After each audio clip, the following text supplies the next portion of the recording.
Hello, my name is Allie, and welcome to The Funny Fat Friend, a podcast about this bodacious biracial babe trying to find herself in film. Today I'm joined by one of my best friends.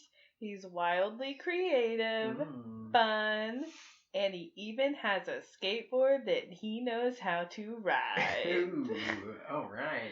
My guest today is my friend till the end, Sean. Thank you for being here with me in my cold apartment. Oh, well, I'm so excited to be here. Thank you for having me. You're welcome. So are you able to see yourself or identify with a lot of characters in the movies you watch? I mean, yeah, definitely. I mean, I think that I'm a man. I'm white. I'm cisgendered for the most part, and that's not everything. Like, obviously, there's, like, personality at play.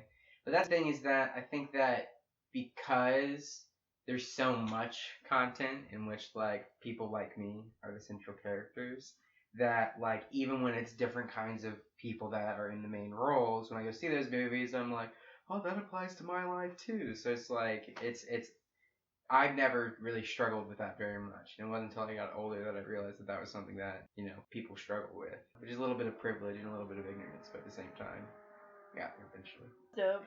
That's cool. All right, so I think there's definitely a lot of potential in this movie we watched for you to identify with. Yeah. I mean, there's a lot of layers to, like, the different things going on in this movie and the different ways that I show up in this movie, Like, it's, yeah. I thought that would be fun. That's why I picked it. But yeah, so today we're going to talk about the cult classic Scott Pilgrim versus the World. And I was actually really surprised that it's a cult classic. I had no idea that it bombed at the box office. What? Yeah, it did. It bombed at the box office. I didn't know that. It had a budget of $60 million, and it only made 48. I know. I didn't know that. I thought this movie did really well. I also did. Because when I remember when this movie, 2010, 2011, I was in high school. All my friends were really excited about it. I mean, I have friends that it's their favorite movie, but I'd never seen it. Like, I'd never actually watched it. So maybe that makes sense. Maybe it's like that for a lot of people. Like, I'd never actually seen this movie. And I'd seen it on, like, Netflix and stuff, just floating around, but yeah, I never actually watched it. I didn't realize who had, like, directed it and stuff, actually. I was a little bit surprised by that. Because he's great. He's that great. I don't know if you're going to say more about him, but that's the... Yeah, I'll say his name eventually. Edgar Wright. Yeah, Edgar Wright, yeah. I mean, he did Baby Driver. He did, I talk about Baby Driver. Yeah, I mean, yeah. Yeah, and all the movies with Simon Pegg and Nick something. Yeah, he's like the Adam McKay of Frost. England. It's Nick Frost. Yeah, he's like Adam McKay, but in England, kind of, isn't he? No, I don't think so. No, I mean, because he just made the transition from comedy to film very quickly. Not very quickly, but rather he just Adam McKay did all the Will Ferrell movies. I know, yeah. I'm wearing a Step Brothers. Yes, you are wearing a Step Brothers sweatshirt right now. But then Adam McKay, I mean, he did Big Short, and then what's that other movie that he did Vice, Yeah. Both of which were like Oscar babies, Yeah. So it. I see. You see what I'm saying? Yeah, I see your argument. I just don't think they're that similar, but I see. It's just people are diverse. Yeah, they people are diverse. Yeah, people do different kind of things. And I think that's all it means to me. But I think he's brilliant. And after having seen Baby Driver, which is like one of my favorite movies of like all the teens, like I really love that movie. Like it makes sense. You see it. The direction, style is very similar, and it makes a lot of sense. Yeah, I saw Baby Driver once. I really liked it. We saw it at the Discount Movie Theater, and they had a piece of paper that they had written on the wall that was like, so this movie's color is messed up. And we were like, whatever. And the first half of the movie had a pink filter over everything. Everything was kind of pink. And then 2 minutes in the middle were the correct color. And then it changed to everything was green. Oh, wow. Still a great movie. I should rewatch it the way it's intended to be seen, I guess. But that memory is just nice. Yeah. That was the last movie to be able to capitalize on Kevin Spacey. Yikes. Yeah.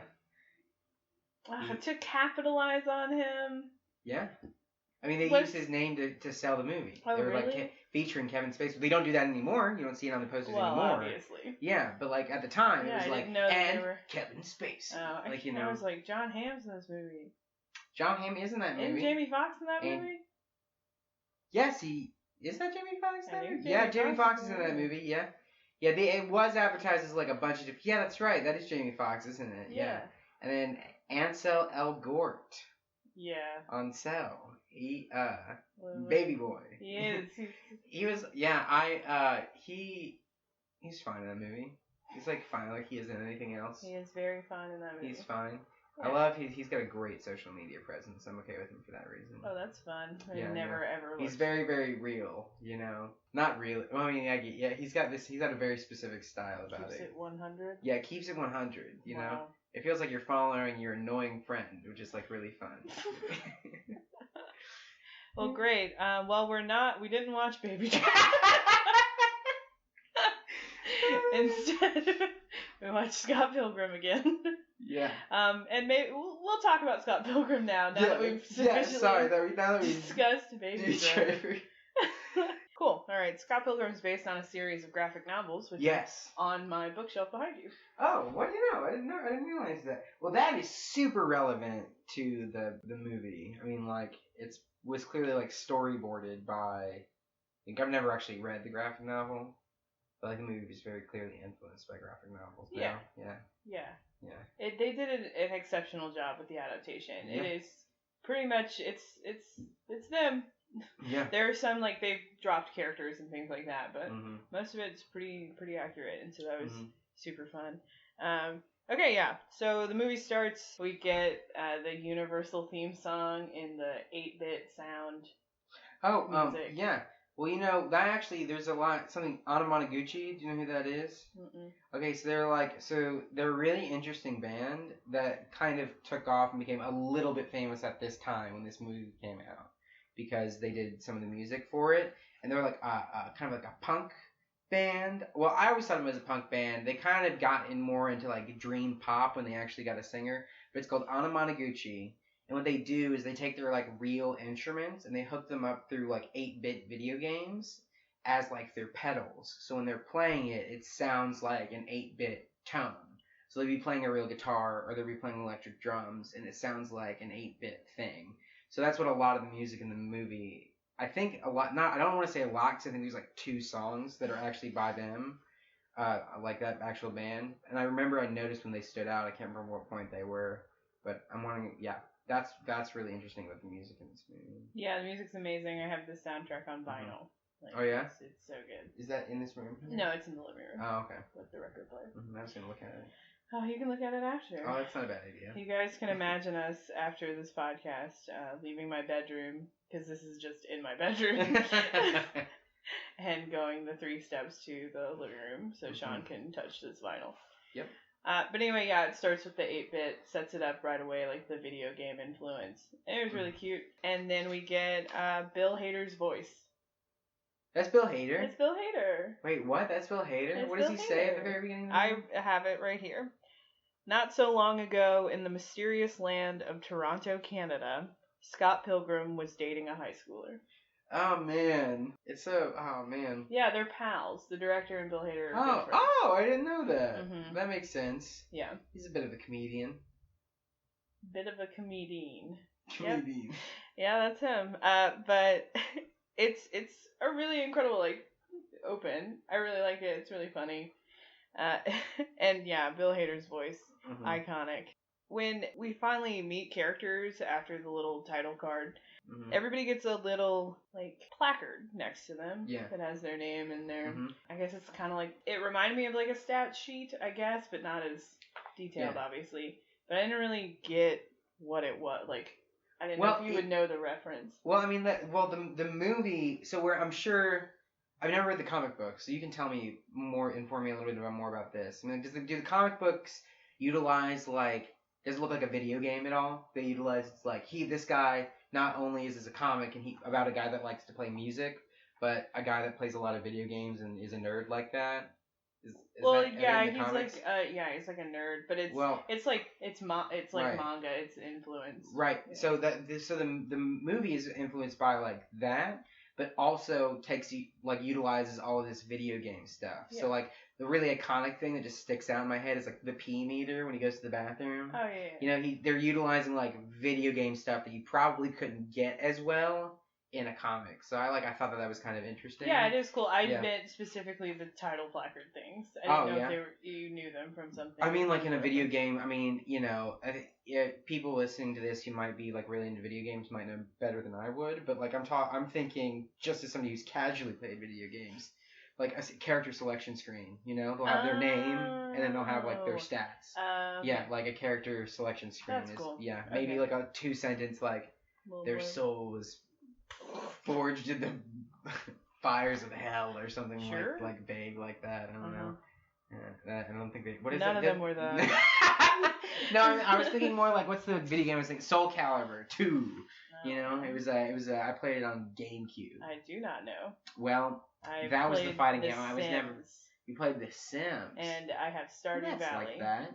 Oh, Stardew Valley. I love Stardew Valley. I know, we talk about it. That's true. So we'll do a whole episode about Stardew Valley. Maybe. Ooh, that's not a bad idea. This is a video game podcast now, and it's just about Stardew Valley.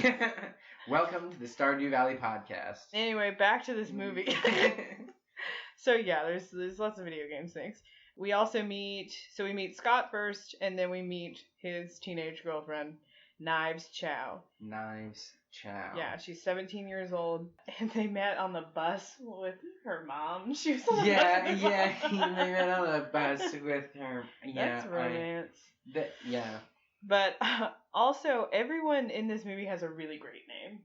Yeah, they do. Everybody has a great name. Yeah, exactly. Yeah. That's really fun. Knives Chow. That's an incredible name. Yeah, Knives Chow. Yeah. We meet the band. Meet the band. You don't meet Kieran Culkin first? No, we don't meet Kieran yet. Okay, all right. Yeah. We'll get to Kieran. It'll be great. Okay. Because holy shit. Yes, I know. There's. We'll get there. The first 30 seconds of the movie. Okay. So we meet the band. He's in a band, Sex Bob-Omb, which I do know Bob-Ombs from Mario. Bombs. I feel like. That's Mario. Yeah, that is that. Yeah, because there's a. Yeah, that is Mario. Thank you. Welcome. But yeah, that's their band is Sex Bob-Omb. And then we get the opening title sequence, which is all this amazing art and cool animation. Yeah. And yeah, Baby Driver. It's visual. It's visually stunning. Yeah. And the editing is incredible in this movie, like throughout the whole thing. And we'll get to that a little bit later. Yeah, the scope of it all. I couldn't imagine putting this thing together at all. Having my brain, this thing. big enough to hold all these ideas. Exactly. And make them work. Yeah, together. I mean, the movement of it is really because it moves quickly. Because we're in the first 5 minutes of the movie, and we've already gotten through several characters. You know. Yeah, we meet everybody in the band, and then we meet Wallace. We go back to his apartment. We meet Wallace. Oh, okay, band first, and then you go back to the apartment. Wallace is that character's name? Wallace. God. Yeah. And they live in a studio together with one bed and one chair. Yeah. And a bathroom. There's a bathroom. There's a bathroom and a closet. And a kitchen. Yeah. What does Wallace do? He's successful at something. A gossip. He's a gossip. He's a superpower level gossip. A superpower level gossip. Yeah. What does that mean? He literally gossips while he sleeps. Oh, okay. Oh. Because that's a joke. It's a running joke that somehow he's able to tell everyone everything. in Scott's life everything all the time. Yeah, exactly. That's that was very. Man, it's very Kieran Culkin. Man, first thing I saw him in was Succession. Yeah.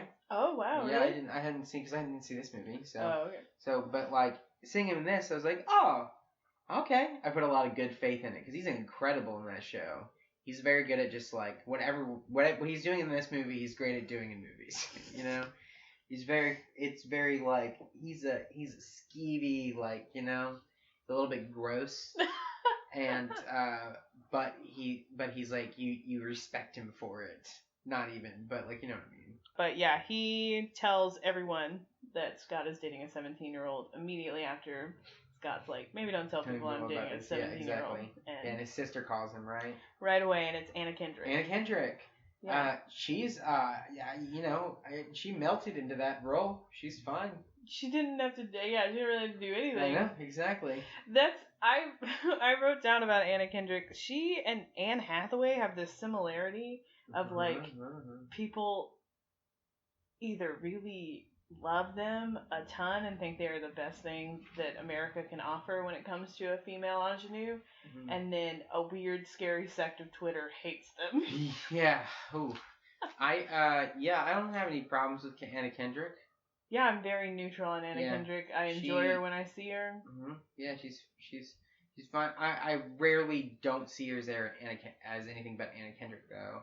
Like, you know. Yeah, I don't think. Like anytime I see her, it's like, oh, it's Anna Kendrick playing a character. In this, I kind of like she kind of became like a wash in the rest of the visuals of the movie, but. Most of the time, when I thought about that, it's because most of the time I see him like, oh, it's Anna Kendrick. Yeah, it's Anna Kendrick. We watched Scott and Ives have like a day together, and like they're going through their normal dating, which is going to the arcade. Yeah, he's he's a child. That ninja, it's like DDR, but it's ninjas. Ninja, yeah. And again, the person speaking in that game is Bill Hader. Oh wow. Yeah, that's the first time we see this thing with Scott Pilgrim as a character, which is like, I don't know, all the comedy plays off the situation of like, he's an awkward, he's a nerd, he's weird, but like, secretly he's a badass and can do everything super well. And this is the first time we kind of like see that. He's super physically inept. Yeah, he's like, so that's like not a barrier at all. Yeah, he any looks situation. Like he always just, he comes out on top. You know, always. Gangly. I wrote this about like the stake, but this doesn't come until like much later. But like the stakes of the whole movie are kind of like washed out, because it's like every time he ever gets in a conflict of some time, and like right when he gets beat down, he turns around and does something new that's like badass and kicks ass that he just already can do. He like doesn't have to like learn or develop, except for like the last scene or whatever, you know. But I think about that. What's interesting about this movie is that you don't really care about that. It's literally a roller coaster, right? People say like, oh, it's an emotional roller coaster for like movies and stuff all the time. But like in this movie, it's interesting because it is just like a roller coaster in that you know you're not going to die probably on a roller coaster, right? Like you know how it's going to end up. Like the act of watching it and going through it, it's like really fun. Like it's a really fun movie to watch, you know? Yeah, it is super fun. You get the dating a 17-year-old. Like we're going to the arcade. Yeah. And we're gonna go to the record store. Yeah. And she wants an album by the most popular band, which we find out is the Clash at Demon Head. And we see Brie Larson's cardboard standee, which I hope she got to keep. Yeah, honestly. Yeah. It's very cool. Yeah. And we find, and it's like a weird, like, ooh, there's something here, because he looks all upset and weird. While he's upset and weird, we get our first, like, out of the universe scene of him being in a desert. It cuts to him in this fantasy sequence of him in a desert all alone, and he's like, I'm so alone. It's very jarring, because there have been like little animations and graphics, visual effects things that are like fun little quirky things to this point, and this is a full like hard like transition of this isn't gonna be just like a fun quirky thing. There are gonna be really weird meta things happen in this movie. Right. And we are introduced, we see Ramona's character for the first time, and she's rollerblading through the desert. And it's like, you're not alone. This is just a weird dream. And he wakes up in his apartment next to Wallace and other Scott. Now, I think that this is a good point. I have a thing I want to ask here that I fear may make me sound like an idiot. But we meet Brie Larson's character via cardboard cutout and his strong reaction. And I love Brie Larson. Like, you know, and she wasn't, like, super famous at this time. Although she had been in United States of Terra. She hadn't won her Oscar yet. This is 2010. Yeah, she'd been in Short Term 10. Yeah. So, but Ramona, I thought this entire movie that Ramona was also Brie Larson. Oh, that they were the same actress? I thought they were both Brie Larson.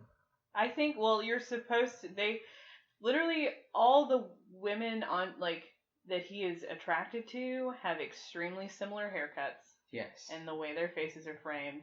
Right. So it's on purpose. Yeah. Yeah, but I literally thought it was Brie Larson.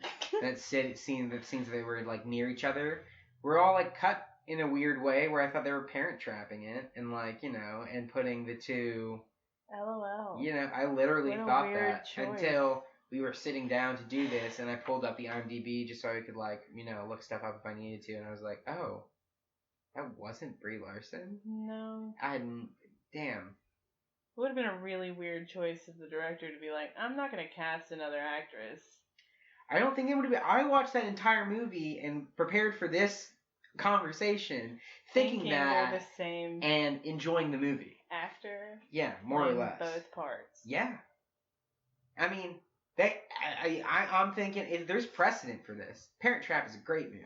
But they're two separate. You know that they're two separate characters. They're twins or whatever. Yeah. There would be no explanation for. But they made them look different enough, and they were in like different. Why? They weren't gonna be like twins. No. The whole point is that you do that when they're twins, like the Winklevoss twins. No. There's no reason. It's not like Nutty Professor. No, but like, but you just named all of these movies where that they do that, yeah, and it works, and those are all good movies. They all do it for like a reason. Yeah, and I thought this movie, you can't tell me this movie is not camp and weird and like visually like they wouldn't do something like that in this movie. Yeah. Whether you know, like they would have done it's not out of character. Weirder. It would have been weirder. If I thought it was pretty weird. Yeah, but I think it would have been even more outrageous. But I thought that was the point, is that, like, they're all kind of the same. Because I thought that the girl that he dated that was the drummer, like, had what you said. It's the haircut. It's the same haircut. Similar framing, and exactly. Yeah. But I thought they were going all the way with that. And that literally... one of them was going to be... One of his exes is actually the same person as... Instead of all of his exes are the same person in different wigs. Yeah, exactly. Yep. That was maybe a missed opportunity. He doesn't have as many exes as she does, though. She doesn't. Well, we don't know if he had more than who we meet. You know. Would that be in line with that character to you? He's 22, right? He seems like it would be more like he never had a girlfriend before. Maybe I'm wrong. I don't know. I don't know. It doesn't matter. Yeah, it's not about. It's about his one evil ex. Okay. Versus her she seven. has 7. Okay, great. Yeah. But that is something to think like, I don't really care about it, so I don't. So he sees her in his dream, and so he's immediately like fixated on wanting to figure out who she is. Which I can't. I don't think I've ever seen somebody in a dream of mine and been like, who is that? I don't think I've ever seen anybody in a dream that I hadn't seen in real life before. Right. Yeah, like there's no new people. So he sees her in a dream first, and then... Yes. She's in his dream.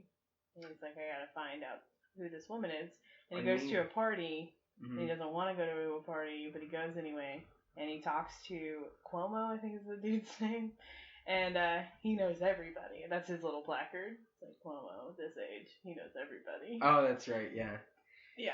Yeah, I think that, well, to come out in defense of the movie, and like how representational it is anyway, like, you could say that, like, he was dreaming of his dream girl. What would she be like? No, I know why she's in his dream. We can find out why she's in his dream. Oh, okay, sorry. Yeah, it's okay. Alright, we'll get there. We'll get there. We'll take it a step at a time. Yeah. But, yeah, he asks Cuomo about it, and I really love the pacing is really fun in the movie. Mm-hmm. The fast cuts, all that. Yeah. It's really funny. But yeah, he just like pulls up a drawing of her hair. Yeah. Like a squiggly hair. And that's really fun. And he immediately is like, oh, that's Ramona Flowers. She does this. She's from America and all this stuff. And then she's at the party. And Aubrey Plaza, I don't remember Aubrey Plaza. Oh, yeah, that's right. Is there. And she is like, don't try and date her. We don't even get the there's no lead up to that statement. It's just her immediately going, don't try to date her, Scott. Leave her alone. But, of course... Julie Powers. Her name is Julie Powers. Her name is Julie Powers. The actor. Or, I mean, not the actor, the character. Yeah, Aubrey Plaza. Yeah. So he talks to her and blows it. She is uninterested entirely.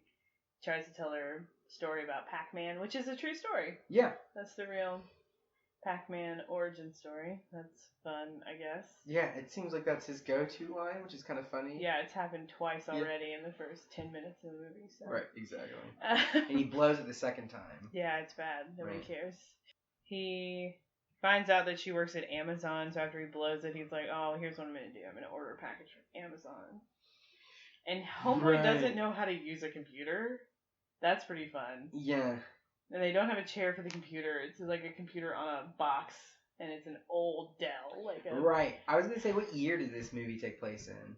Who's to say? Yeah, who's to say? But also, like, it's 2020, right? So right now, if I ordered something from Amazon that was like the 2-hour delivery, like, I couldn't even hope to plan to get on what person I would get. You know what I'm saying? But, like, this is 2010, and so it's maybe like, oh, each Amazon center has like 5 people. Like, I don't even think that was ever the case, but, like, how would you... Yeah. And why Amazon? Maybe because Amazon was new or something. When was Amazon?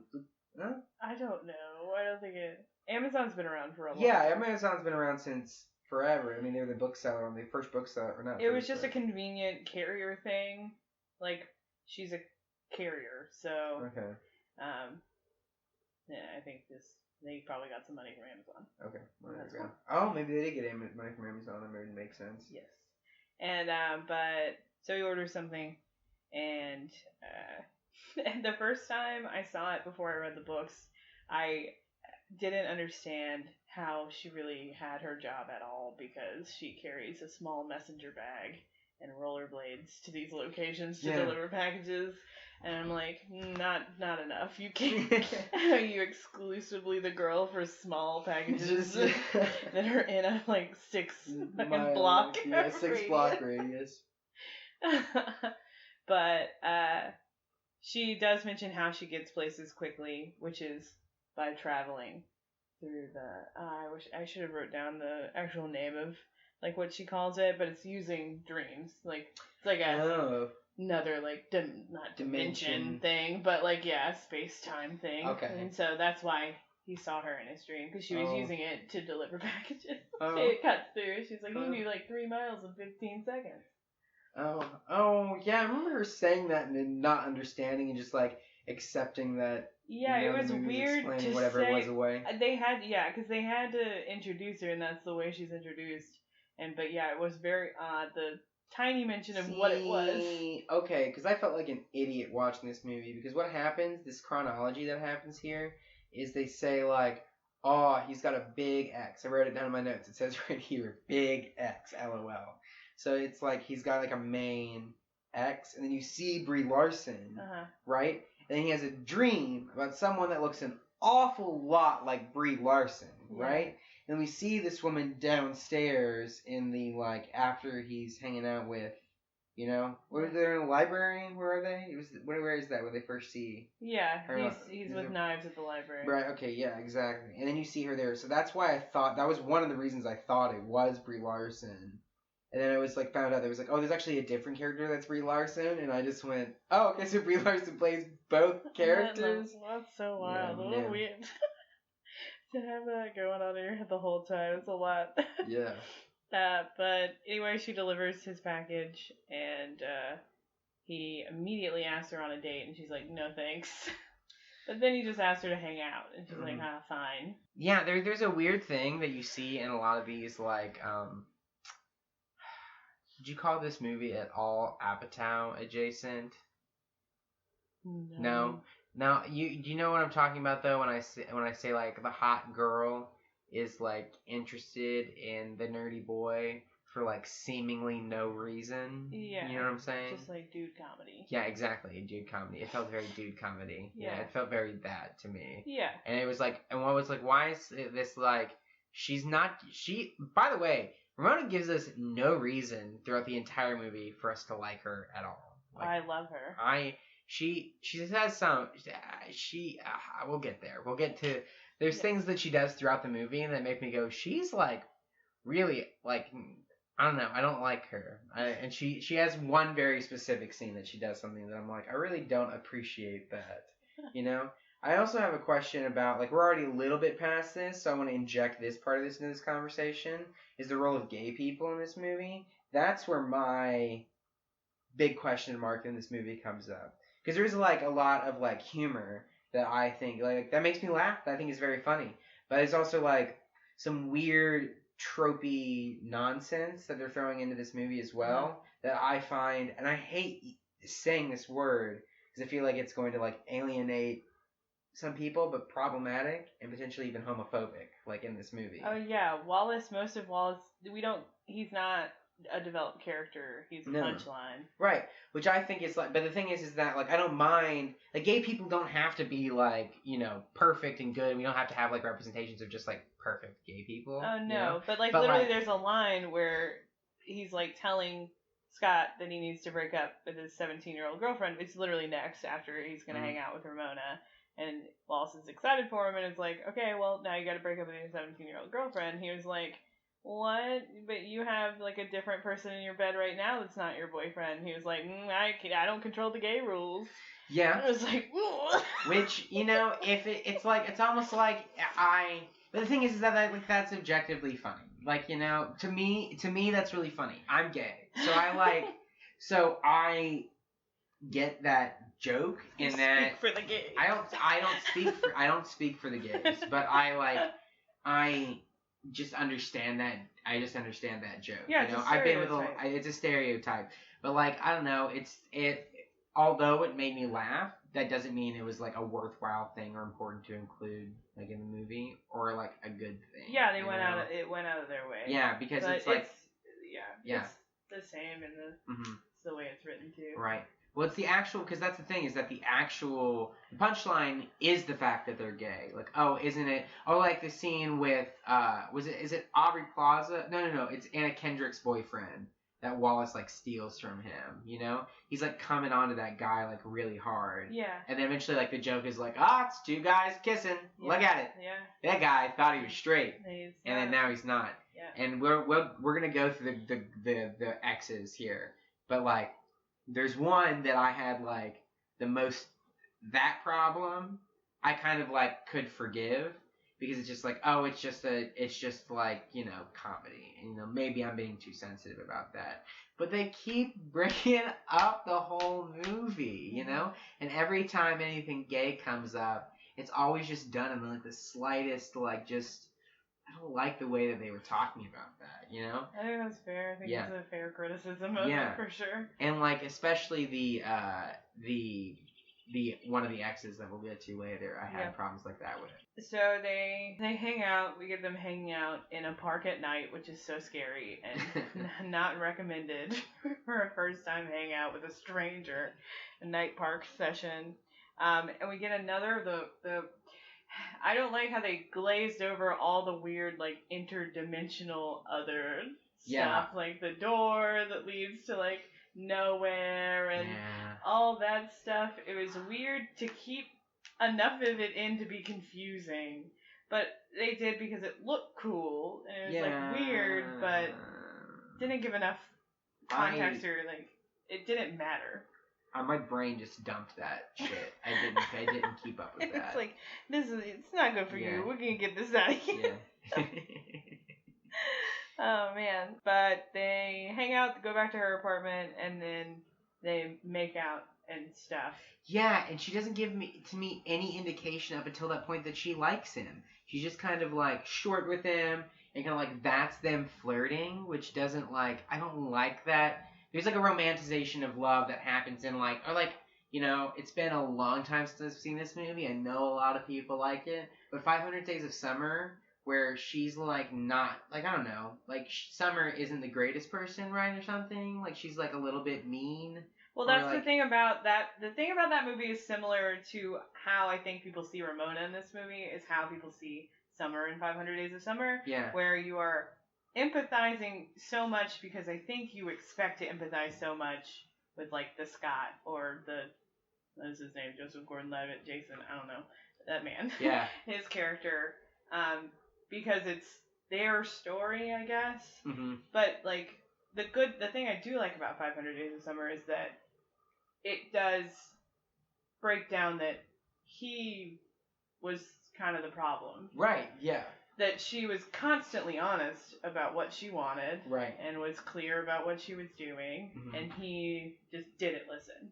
Right. Which is like the same with Scott, is like immediate, like she kisses him or whatever and does these things, but is honest about like, I've had lots of drama. Well, is she honest about that? We're a little bit misled by that, because when she gives the number, she puts the 7 X's on the phone number, and that's how he was supposed to know that there were 7 X's coming for him. Well, she's clear about, like, I really like the moment in this scene of, like, they're making out or whatever, and she's like, I don't want to have sex with you.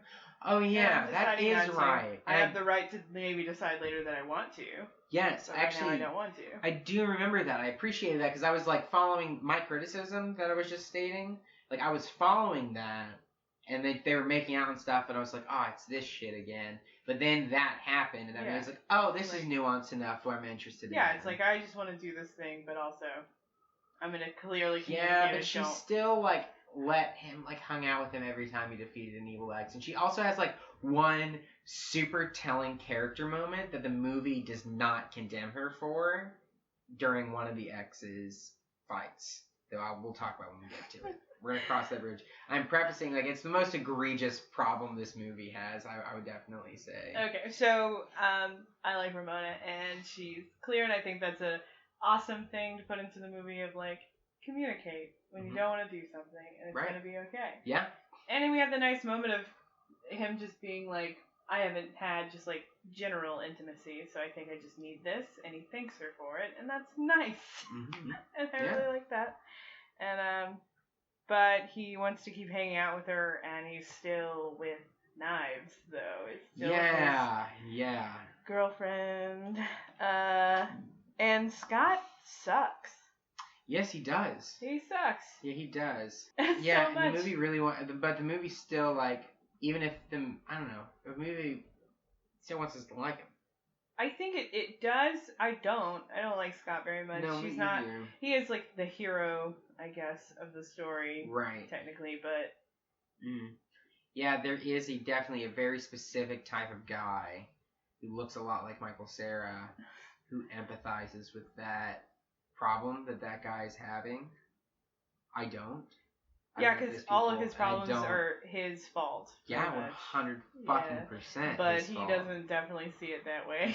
Yeah, no. He sees himself as a total victim of his circumstance, which is like, yo, first of all, like, people did not harass you enough for dating a 17-year-old, first of all. You got off easy with that shit. And now, like, you found, like, something that, like, as like, potentially unhealthy as the relationship between him and Ramona would be, like, infinitely healthier than the relationship between him and Knives. Like, that is just, like, no. Like, he can't. So, like, now he's got potentially, like, you know, so obviously his friends should be like, hey, stop.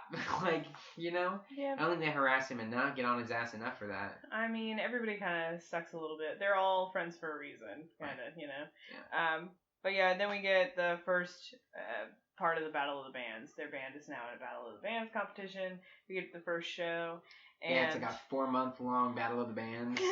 Yeah. Like every few weeks they have a matchup. Another one, yeah, exactly.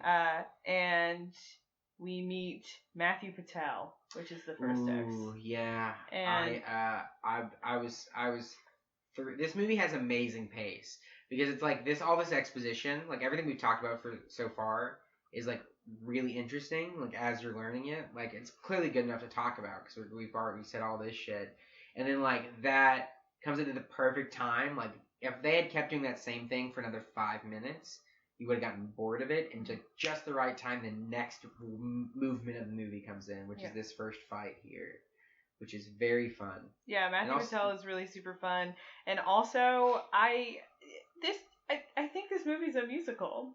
That's what I said. I actually wrote that down. This movie's a musical. It is. Yeah, it's all diegetic music. Yeah. Yeah, people break into song. Mm-hmm. Yeah, and so that's pretty fun. I wrote that it's a live-action anime musical. Yeah, live-action anime musical. Yeah, and we learn about the 70 evil X's. And we also get I really like the way they do kind of flashback and that sort of thing by superimposing the comic. It's not from the actual graphic novel, but it's in the style, like the way the characters are drawn. But I think that's really smart and really cool. Yeah. I like that a lot, really, of getting all their little backstories. And so he defeats Matthew Patel. Yeah, it's also interesting how, like, initially you think it's that I thought that the way this would play out is that the X's are fighting for her hand as well again, but really, like, they're not trying to get her back. They're not trying to get her back. No. They just like, nope, you just gotta fight me, man. Like, you know? Which we learn a little more about later, but...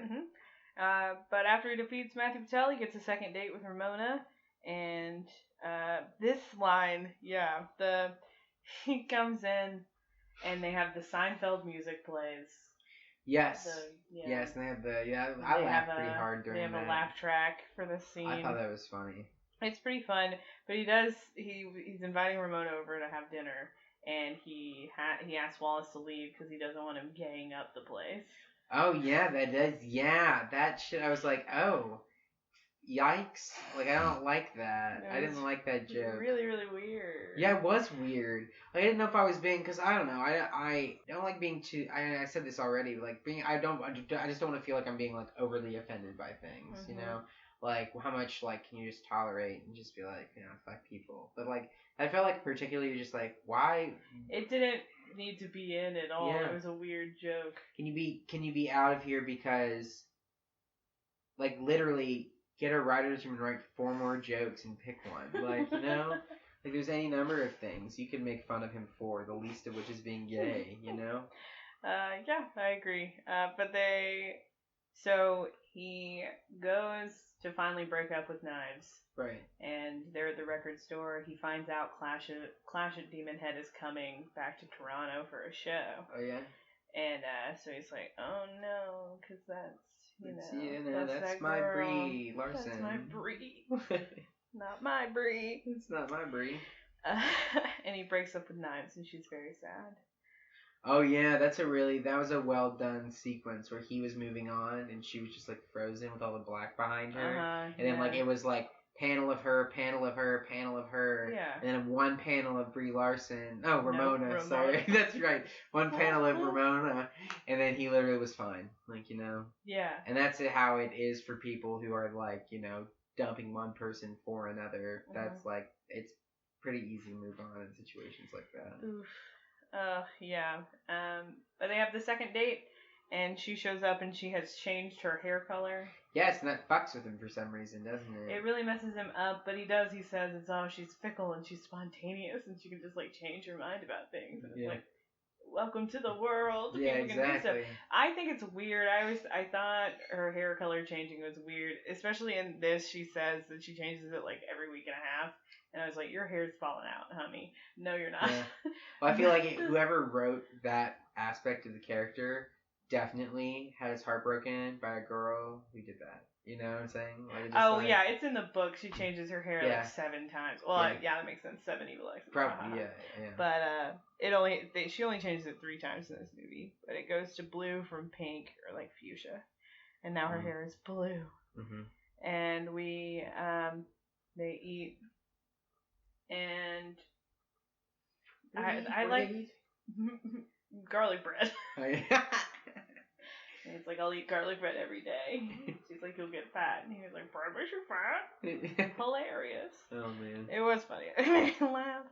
When does he talk about the haircut? Is that in this scene? Yeah, his hair's getting shaggy. I laughed so hard at that. That was so funny to me. I don't know. You've ever been through a bad breakup and, like, you have, like, I don't know, it takes, like, a while to get over things, and you just get, like, reminded of, like, stupid shit for the most random things, and it's like, I got a really bad haircut, and then we broke up, and now I can't unassociate those things, yeah, you know? That is real, yeah. So I laughed really hard at that. I like the constant cuts of the immediate, his hat is on all the time. Yeah, exactly. It's like, we just want to go for a walk. Yeah. I just want to, yeah. Did you wear that hat on so that we go on a walk so you could wear that hat? Yep. Yeah, and we get the second evil X, which is Chris Evans. Oh, man. And also, okay, back to that weird thing where he was like, again, this was the thing that I thought was, like, funny. I laughed when Kieran about Culkin Wallace said it. wanting. Yeah, Wallace was like, I'm stalking him. You know? And it was like, he's my hetero crush. Does he say that? Yeah. God, I hate that. Ugh. Yeah. Gosh. It's still bad. They didn't do that well. You know, but I hate, it makes me just, like, squirmy. But but that's the thing, is that I hate it when people are like, that's not funny. Because, like, the problem is that it did make me laugh, because it was unexpected. It's playing off my, like, preconceived notions of how the way the world works, and people just like me who have these, like, you know, baked in things from culture, you know, and it's playing off of those things. And so, like, when he said that, and he, like, flipped it over, and there was, like, a stack of newspapers all of him, like, that's funny. Like, that's funny of a character to do. But that doesn't mean that, like, it's still, like, ugh, you know? I know you know. Yeah, I do know. Mm-hmm. But yeah, the Chris Evans character is pretty incredible, and he's very different than the character in the book. Chris Evans kills it. Oh, he's incredible. He is the way he is because Chris Evans decided to do it the way that he did. Oh, yeah. So it's really funny. Mm-hmm. Yeah, he's not a massive dick in the book at all. He's just like, he's so wild. And I didn't know who Chris Evans really was before this movie. I didn't watch any Marvel movies, so. Was it 2010? When did, like, Captain America came out? Like 2009? In there somewhere in there. 7, 6, sorry, anybody who loves Marvel. Every book. That's what they're here for. All those Marvel stands. All those Marvel stands are come to this podcast. Yep, how Stella got her groove back. We got fried green tomatoes. all Marvel canon. You know? All in the Marvel Cinematic Universe. Kathy Bates is running stuff. Yeah. See, skateboard boy with big old mutton chops. Yeah, mutton chops. Oh, I love that. He's a pretty good skater. That's a pretty good actor. Yeah, exactly. He's a pretty good. Oh yeah. Mm-hmm. I love the Marty McFly strategy, like chicken basically. Yeah. And he did it, and it was very fun. And Ramona kind of disappears. They go back to the apartment, him and Wallace. And we get the phone number or whatever with the X's on it. And Wallace knew immediately. Yeah, he knew. Like, oh yeah, 70 Lexus. What did you think those are for? Yeah, why those? Yeah, obviously. Also, that's a real phone number on that. Yeah, it wasn't like a 555. It's a New York phone number. Yeah, is it New York? Is it I looked 214? it up. It's 212. Okay. I looked because I was curious about that. I was like, oh, is that like a phone? Like, it looks real.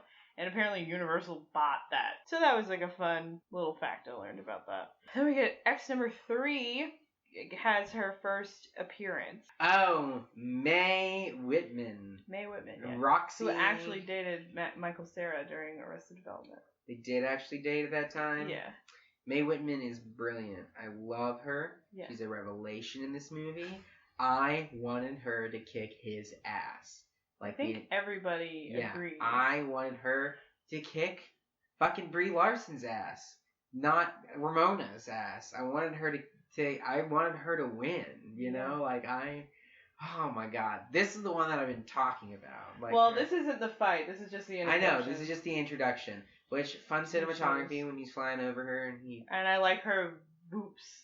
It has the sound effects spelled out. Oh, yeah. For hers when she disappears and stuff like that. It says like "boof" or something like that. It's really fun. Yeah. Yeah, she shows up, and we also get Aubrey Plaza again. Oh yeah. In the coffee shop, and we see her cursing. She's great. How are you doing that with your mouth? Yeah, I really like the addressing it. Yeah. The weird. It's maybe R, like PG-13. What is this movie rated? PG-13. Okay, yeah, I was gonna say. Dial-up modem noises when you curse. It's really fun. And his ex shows up. It's standing in front of her cardboard standee. Right. She's standing exactly the same way. And that's fun. And she's like, she hears about Ramona. Ramona's there with him. She's like, oh, okay, I'm jealous. And right away. It annihilates him. It messes him up pretty bad. God. And she invites them to their show. And he doesn't want to go, but he goes. shows. Yeah. Yeah, that was a weird thing. I didn't understand why, but well, I mean, he's really messed up by this ex, you know. Yeah, and we find out more about what happened, and she cheated on him with a vegan named Todd. Ooh, I'm excited to talk about the vegan named Todd. Yeah, vegan named Todd, and Ramona's like, oh yeah, I understand, I dated a Todd, which automatically should be in Michael Cera's mind, like, okay, I'm gonna have to fight a dude named Todd. He's a vegan. And yeah, let's talk about it more. Yeah. Yeah, why doesn't he ask? He's like, who else am I fighting? Why does he ask before he meets them? Yeah, exactly. I don't know why they haven't just talked about all the exes. Yeah, like, and this is what you need to do to beat each other. Well, that's the thing, is I don't know if she really wants him. I mean, that's the thing about Ramona that I really despise. And we'll get to that when she actually fights Roxy Mae Whitman. Okay, so they go to the show. The song they do is Black Sheep by Metric. Uh-huh. That song, it's amazing. That song is an incredible song. Yeah. That's such a cool scene. Mm-hmm. And it's so cool. And then I was like, gosh, man, he's just good. He's just good at music stuff, this director. And I found out he's directed a bunch of music videos. Oh, yeah, he did, what's his name? The most recent thing he did was, Beck. Was it Beck? Yeah, which Beck is on the soundtrack, too. Beck does the Ramona song. Oh, yeah? Ramona. Very nice. A little Michael Cera song. Yep. So, okay, they go to the show. Todd is the bass player in the band. Right. And we also find out that it is Ramona's ex. It's the same Todd. Wow. Which I think that was what that should have been obvious the first time we learned she had an ex named Todd. Yeah, she was like, who also sucks. They're talking about a Todd that sucks. Yeah. But they're backstage. They're all backstage hanging out. And Knives annoys Brie Larson. So Todd punches her highlight out of her hair. That she was wild. Young Neil holding her, screaming, he punched the highlight out of her hair. Yeah, it was incredible. Why did they punch her? He said, what? I'm not afraid to hit a girl. Yeah, what the fuck? I don't get that. Oh my god. He sucks, that's why. Yeah, well, yeah, I mean, yeah, he's right. He just sucks. He just sucks. And then I thought that visually that scene was just like, I was in awe of like him picking him up and like being like, I have vegan powers, yeah, you know? He's got vegan superpowers. Yeah, and it finally like goes far enough. Like I mentioned earlier, the stakes aren't really that high. This is just a roller coaster most of the time. Because, like, it's obvious that, like, this is when I was like, okay, so he's going to turn around and beat this guy somehow in the last few moments here. And, first she did it, and I didn't know how he was going to, but this is the first time the stakes, like, changed a little bit, because it felt like, oh shit, is this going to be, like, an actual twist where it's like, oh, this is where he gets downtrodden, and he has to, like, beat this guy again later, and then beat everybody else. But no, just the same thing happened again. He just, like, outsmarted him, you know, with that half and half. Yeah, in the book, Todd drinks the half and half willingly, just because he's a bad vegan. But they made it like a trick in the movie. Yeah, but they may have also made it a joke. Here's the first time. You had gelato. It's milk and eggs. What is it? Milk and eggs? Did he say milk and eggs? Milk and eggs, bitch. Yeah, he said it's milk and eggs, bitch. Yeah. And then what else did he eat? What was the other thing that he ate? Chicken parmesan. I felt so bad for him because I love gelato and I love chicken parmesan. Why do you feel bad for him choosing? It's a choice. I don't know. Veganism is a choice. It's not an allergy. You're right. You're right. So that's right. Yeah, it is a lifestyle. Feel bad. But yeah, they also have like the bass off. That was really fun. Yes, that was very good. And again, Scott Pilgrim just being actually just a badass at something. Like he's not. It's not like he's like, because the whole thing is like he's not cool. He's like a nerd. He's like not any of those things. But how does he win? By doing very cool, not nerdy things, like being a great bass player in like a punk band, you know? Yeah, which Michael Cera plays the bass. Yeah, that was fun. Mm-hmm. I love the bass off. That bass off was very cool. It is extremely They clearly got two people that like to play the bass. Mm-hmm. And so the vegan police take Todd away, which is very funny. It was very funny, and the pointed finger guns were funny. Yeah. Then they go to a weird party thing, and they're bickering about this X stuff because it makes sense to it's a lot. Be upset about this, but then Roxy comes back. Yeah, Roxy comes back and to fight, and Ramona fights her. Which this is where my this bothers me so much. This whole scene bothers me so much. Namely, the realization that she is one of her exes, and Ramona like backpedals on the fact that she was with her. You know, like it was just a phase. I was just like, I was never really into it. That whole thing. Which, like, as somebody who's had that thrown at them in the past, like, fuck you, no, it wasn't. I mean, we get that reaction in Roxy. Right, exactly, but she still loses, and we're still, like, seeing... But that's what I'm saying, is that, like, even if the movie thinks that that's what it's doing, saying, like, oh, of course Roxy's pissed because of that, like, the movie itself doesn't do that, and it just makes her look like a crazy lesbian who just, like, was obsessed with this girl, who just, like, wanted to experiment, but she's really just a straight girl, and she got obsessed with her. Like, it's just, like... I hate that. Like, that's really bothered me in this movie. Representation bothered me. I think also thinking about, like, I don't know, the Gideon, her biggest ex, is also, like, manipulating this entire situation of, like, and has created all of these characters, essentially, because, of course, none of these people were like this when they dated. Why would they have dated? Right. Or anything like that. And we know there's, like, manipulation happening because he does it to Ramona. Right. But yeah, I get that. But the thing I will say is interesting is that how I'm gonna keep doing that. Ramona. The way that Ramona defeats Roxy is with intimate information and knowledge. So she really was intimate with her and was really like, Yes. And I think we know that as audience people, but like that's the thing. I thought that was interesting because she like rejects it, for sake of whatever else she's trying to protect about herself.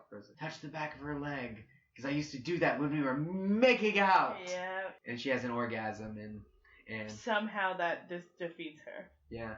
Okay, so after Roxy is defeated, they have another big argument, the two of them, because they shouldn't be together. Right. They're not good for each other. Not at all. They both need to be alone.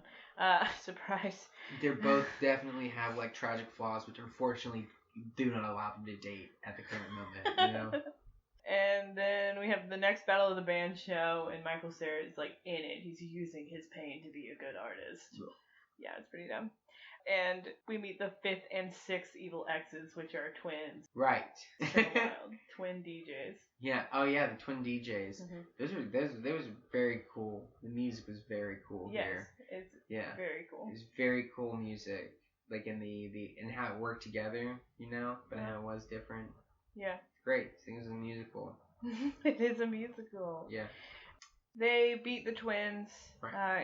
in which doesn't make any sense. Again, every fight doesn't make any sense how it was funny. Scott wins. I love the, we're here to make you feel sad and think about death a whole lot. It's fine. It is. And Ramona breaks up with Scott for Gideon right after. And Gideon signs his band, and Scott is out. No. Young Neil is there, ready with his bass. See, I was thinking about that scene, how they were like, we got a 3-record contract with you. It's a 3-album, 3-album contract. And I was like, anybody who stands out in the snow in the middle of the night with that contract and immediately signs it, like, every, studio, I know we're not in the real world here in this movie, but, like, anybody who signed with the studio, I would literally be like, well, like, can we talk about creative control at least? Like, can we talk about something before we sign that this? That doesn't make sense with any of the characters in the band. Oh, no, it doesn't. Not at all. But I'm saying that, like, that messed with me. I was like, oh, gosh, it gives me so much anxiety. Gideon invites Scott to his venue, the Chaos Theater, where he has the Sex Bomb is playing, and Ramona is there, and he wants to, like, he's like, oh, let's just, like, be friends or something. Like, it's really weird. It's really weird. But it's, Jason, like, the final boss battle. Yeah, Jason Schwartzman. What a star. I don't think I've ever not liked him. Me either. I like him in most things. I think, what is he in that? What was that HBO show that he was in that wasn't very good? Maybe I really like it. Oh, people really liked Burn it. After, it's not Burn After Reading. No.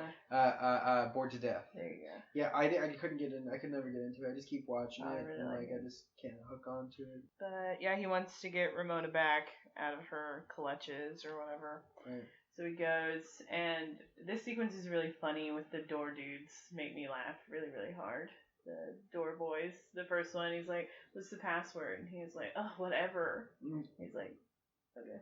And he lets him in, and the other two are like, what's the second password? And he just goes, ugh. And they're like, okay. Yeah. That was really funny, haha. And he gets in, and so he wants to fight Gideon, and he unlocks the power of love. Sword, which is not enough. Yeah, no, it doesn't matter. It doesn't matter. But we also get Knives shows up and attacks Ramona, and is mad at her because she thinks that she stole her boyfriend. But the reality is Scott sucked and didn't communicate, and it was bad. Yeah.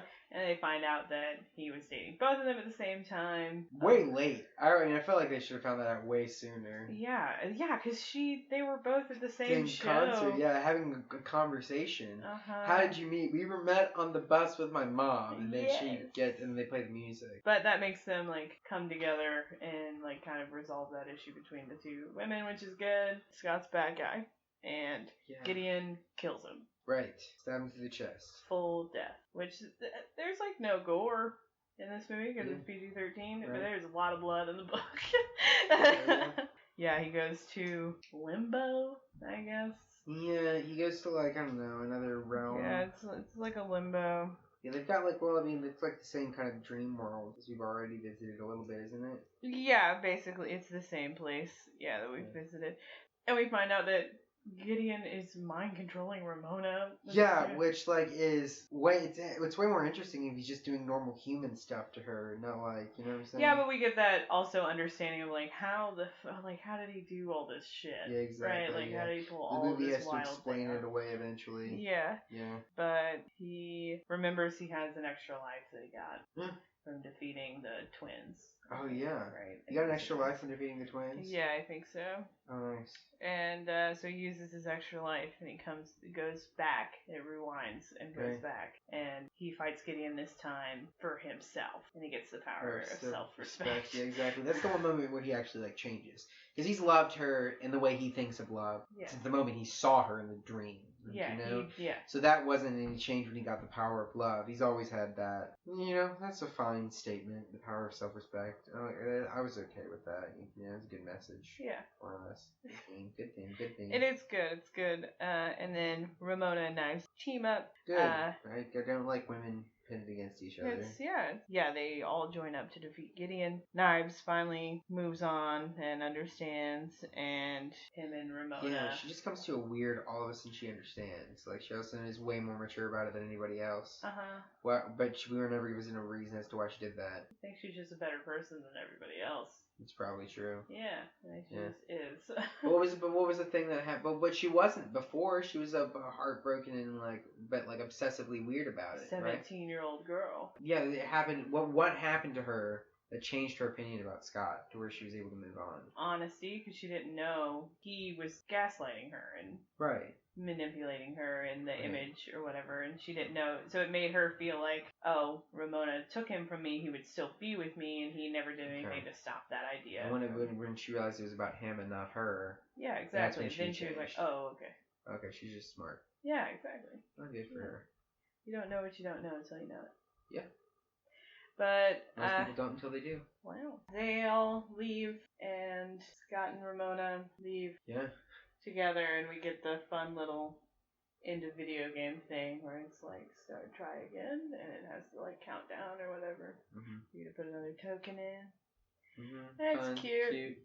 They shouldn't have ended up together. They have no reason to be together. Yeah, there should have been. It would have been more interesting. I guess it's just like shared trauma. Yeah. It'd been a more interesting ending if they had realized why they shouldn't be together after working all this way towards it. What they got wasn't worth that fight. Yeah, apparently in the first version of the script, it was they had him and Knives ending up together at the end. Yeah, which is also bad. I was like, maybe nobody together. Don't do that. Yeah, everybody should not be together. No, I think that everybody can be single. Everybody can be single. Yeah, maybe. That's the thing is that about that, this is just a very typical kind of like story of romanticism, of like the romantic ideal of like there's one perfect person for you that is your soulmate, and when you meet them, it's going to fix all of your problems, and that person is worth fighting for, and bleeding over and burning every bridge in your life just for them because they are the perfect person for you and it's the only thing that's going to fix you. And that's kind of like why the stakes so high for Scott Pilgrim throughout this thing is because like what's going to happen if he doesn't have her? He's just going to be sad about the other people that he doesn't have. You know what I'm saying? Yeah. So like yeah, it's just this really, really bad view of love. Like it just is like, you know, personifying this like I said, romantic ideal that is it's very toxic and not very good. You know? Yeah, well, yeah, but it also, I guess, is inherently aware of that too. Yeah, I think it is aware of that, you know. But sorry, you go ahead. You complete that thought. With like the League of Evil Exes entirely, it's like it's this an obvious like through line of. What is the connection here? Really, did you date all of these people that are evil? Or what did you do? She never doesn't claim to have been bad in all of her relationships. She always claims to be bad. She owns all the mistakes she's made, and that she even says, she's like, yeah, I've been a bitch, and I've done things that aren't okay, and I'm trying to be a better person. And that's why I like Ramona. Okay, I understand that. If I'm going to like argue from the other side, she never changes though, does she? She never actually does anything any different. I mean, she is trying to help him. She always helps him. Okay. In all of them, she helps him. Right. And is honest about the things she does wrong. And she's different than the person that she talks about in the past. Okay. Well, yeah, she does talk about herself retrospectively a lot. So yeah, but I don't know. I think that she's like just not. I don't know. But does she need to change from because the person we have is the person who's already been through all these things and is already like at the beginning is like has made changes to her life to try and be better. Right. Already at the beginning is what we meet, and so it's like, does she need to change more? I don't think so. I think she's already in the process of changing or solidifying her new self or something. Well, potentially. Yeah, I could see that. I just really hate the way that she treats Mae Whitman. I hate that so much. That's fair. That like it just makes me go, oh, that's the kind of person you are? And the movie doesn't condemn her for treating her that way at all. Like, that's not the bad, like, you know, they win. They beat the crazy lesbian. Yeah, you know? You know, that was upset, she's you know. Punchline. Yeah, and it's like, it you know, the way she, like, dismisses that character. So, well. Yeah, but anyway, this movie, it does have an 81% on Rotten Tomatoes. Do people like it? Yes, people like it? People like the movie. Yeah, people really like the movie. Yeah. I can see why. I mean, I definitely enjoyed watching it, you know. It's definitely good enough it has enough ideas to talk about, you know. Yeah, it's super entertaining. Yeah. And it's insanely innovative and super cool. Yeah. And paved the way for great visual effect conglomerate movies, I guess, kind of like, not just like in the video game sphere, but also like, we wouldn't have the Lego movie, I don't think, if we, like, I just think about that and stuff like that it paved the way, even though it wasn't like technically successful in the box office, because that doesn't matter. But yeah, did you relate to this movie? Yes, I related to this movie. I was so much so that it was uncomfortable in certain scenes. Like, I've just been in a number of relations. Like, they play out so many different archetypes of relationships. You're pretty much bound to find one in which you've been involved, you know? So I think that might be over inclusive of me to say, but I think that might be a little bit true. I definitely have been in relationships, like, as I've said about, like, you know, there's one relationship in this that I was like, hey, fuck you. Like, you know, I really hated that. But, so yeah, but I resent the way in which gay people are represented in this movie a little bit, you know? Like, the way that, I want to call him Roman, because that's his name in Succession, but, Wallace, yeah. The way that Wallace is just, like, a sexual deviant is just kind of like, eye-rolly, you know, for me. Because, like, I don't know, I like that you have gay people of many different kinds in movies. Like, they don't need to be good guys. They can be, like, a bad guy. But I don't want the reason that they're a bad guy to be that they're gay. Or, like, the point of the joke is that, like, haha, he's gay. You know? I don't like that. That bothers me. But, you know, that's me speaking from a place of privilege. Mm-hmm. Yeah, I relate to a lot of like the Knives character. Yeah. Did you ever have like a relationship growing up with someone who's significantly older than you, or like a number of years older than you, like that? No, because like my mom had me when she was 14, and so age has always been a big factor in dating for me. Yeah, if somebody is more than 7 years older than me, they're closer to age to my mom than to me, and that freaks me out. It should. So I don't do that. Oh, good. That's a healthy thing to be uncomfortable with. Thank you. Yeah. But yeah, the sweet, innocent character. Well, not to say that I'm like a sweet, innocent character or whatever, but the idealistic relationship stuff with her and wildness. Mm-hmm. I felt for her a lot. Do you think that like relationship could have been effective in a different way if they had made her 18? Well, I think 17 is it's that precipice age. I think that's why, of like, you're not an adult. Exactly, edge of 17 again. Yeah. All those, it's like that age right before, I don't know, your last age of like innocence, I guess, without complete responsibility. So it makes sense for her to be right there on the edge, because it also reflects then kind of her transition too throughout the movie, of like gaining knowledge and experience is the thing that makes you kind of. That is true. Yeah. But all in all, what would you rate this movie? We don't do that. You don't do that? Well, I give it 3 video game controllers and a half. Wow, what kind of video game controller? Like a Mad Cat one, like one of the replacement ones. That means nothing to me. I mean, like on GameCube, you could get like a Nintendo controller, or you can get a Mad Cat one that was purple. It said Mad Cat on it. It was like half price. Cheaper. So like, thumbs up. But like, I guess it's weird how conflicted I feel. Maybe because I was thinking about it in terms of this conversation that we were gonna have about representation and stuff. So it was a little bit harder on it in my head.